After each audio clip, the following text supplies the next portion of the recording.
So వీటన్నిటిలో ఆయన పూర్తిగా తెలుగుదేశం పంధాను అనుసరించకుండా తనదొక సపరేట్ ట్రాక్, తన ఒకటి మెయింటైన్ చేస్తున్నారు. అది చంద్రబాబు గారు పెద్దరికం, అనుభవం, 15 ఏళ్ళు ఈ పాట అంతా ఇలా సాగుతున్నప్పటికీ ఎప్పుడైతే తెలుగుదేశం పార్టీ లోకేష్ను పట్టాభిషేకం చేయడానికి సిద్ధమవుతున్నారు, లోకేష్ శాసనసభ్యులతో నేరుగా సమావేశం అవ్వటమే కాకుండా జనసేన వాళ్ళని కూడా కలుస్తున్నారు, వాళ్ళకు కూడా జనసేన బీజేపీ వాళ్ళకు కూడా కలుసుకుంటున్నారు. ఇవన్నీ అన్నప్పుడు కొంచెం వాళ్ళు అంటే బాబు చిన్నబాబు వాళ్ళంతా అగ్రెసివ్గా వెళ్తున్నప్పుడు సహజంగా పవన్ కళ్యాణ్ కూడా తను జాగ్రత్త పడాల్సిన పరిస్థితి వస్తుంది కదా. ఇలా అనగానే కింద కామెంట్స్ పెట్టేస్తారు వెంటనే, మీరేం చీలికలు తేలేరు, మనం ఏం చేస్తాం సార్ చీలికలు, ఎవరు ఏం చేస్తున్నారు, ఎందుకు చేస్తున్నారు, ఎవరి ఆలోచన ఎలా ఉంది మనం చెప్తాం.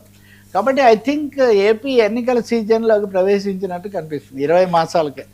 అదే ఈ వెలిగొండ చర్చ, ప్రకాశం జిల్లా వెనకబాటు కంటే కూడా వచ్చే ఎన్నికలకు సిద్ధం కావటం అన్నది ఇక్కడ కనిపిస్తుంది. పవన్ కళ్యాణ్ నుంచి మనకు మరికొన్ని సర్ప్రైజింగ్ స్టెప్స్ చూస్తాం మనం, తప్పకుండా ఆశ్చర్యకరమైనవి. బీజేపీని కూడా ఒక కంట కనిపెట్టి ఉండాల్సింది, ఎందుకంటే వాళ్ళు లడ్డు మీద ఏం మాట్లాడలేదు, ఇప్పటికి కూడా మాట్లాడలేదు, సభలో మాట్లాడలేదు. ఇంతకంటే హిందుత్వం ఏముంటుంది ఇంకా? వెంకటేశ్వర స్వామి విషయం మీద మాట్లాడడం కంటే హిందుత్వం ఏముంటుంది? పోనీ సభలో మాట్లాడలేదంటే బయట మాట్లాడారా?